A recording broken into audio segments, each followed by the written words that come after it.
दूषित पाणी पुरवठ्यामुळे 19 जणांना अतिसाराची लागण झाल्याची घटना यवतमाळ जिल्ह्यातील आर्णीच्या शेंदूरसनी येथे घडली आहे। आर्णी तालुक्यातील शेंदूरसनी येथील सार्वजनिक पाणीपुरवठा विहिरीतून दूषित पाणीपुरवठा केल्यामुळे 19 जणांना अतिसाराची लागण झाली आहे। गेल्या 3-4 दिवसांपासून गावात अतिसाराची लागण झाली आहे। आरोग्य कॅम्पमध्ये 84 रुग्णांची तपासणी करण्यात आली असून त्यात 19 जणांना ही लागण झाली आहे। जिल्हा परिषद शाळेतील आरोग्य केंद्रात त्यांना भरती करण्यात आले। पाणी पुरवठा करणारी जलवाहिनी फुटल्याने गावात दूषित पाणी पुरवठा झाला, त्यामुळे हे दूषित पाणी पिल्या गेल्याने नागरिकांना पोटदुखीचा त्रास होऊ लागला।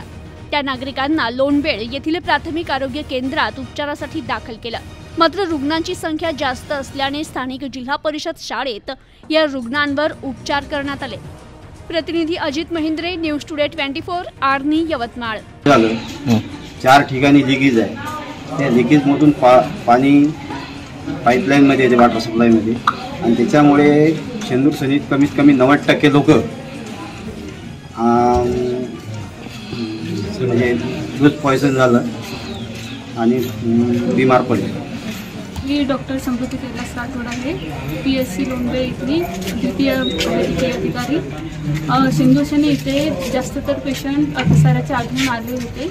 9 तारखेला आधी तर लसीकरण होतं, त्यामध्ये असं आढळून आलं की पेशंटची तब्येत वाढत चालली आहे, संडास मोडा येणं, तसंच उलटी मम वाटणं, त्यामुळे असून कॅम्प लावला होता। त्यात असं आढळून आलं की इथलं जे ग्रामपंचायतचं पाणी जे नाही का पाईप वाटे गावात जाते, ती पाईपलाईन फुटलेली होती। वारंवार आम्ही ग्रामपंचायतवाल्यांना, आमच्या टीमने पण त्यांना सतर्क केलं, पण त्यांनी थोडा दुर्लक्ष केलं। आता त्यांचं काम चालू झालं आहे। त्या सांडपाणीमुळे त्यांचं पिण्यात गेल्यामुळे हे सर्व घटना घडली आहे। तरी पण आम्ही आमच्या दृष्टिकोनातून आमच्याकडून जेवढं होते तेवढं प्रयत्न करून सेवा देण्याचा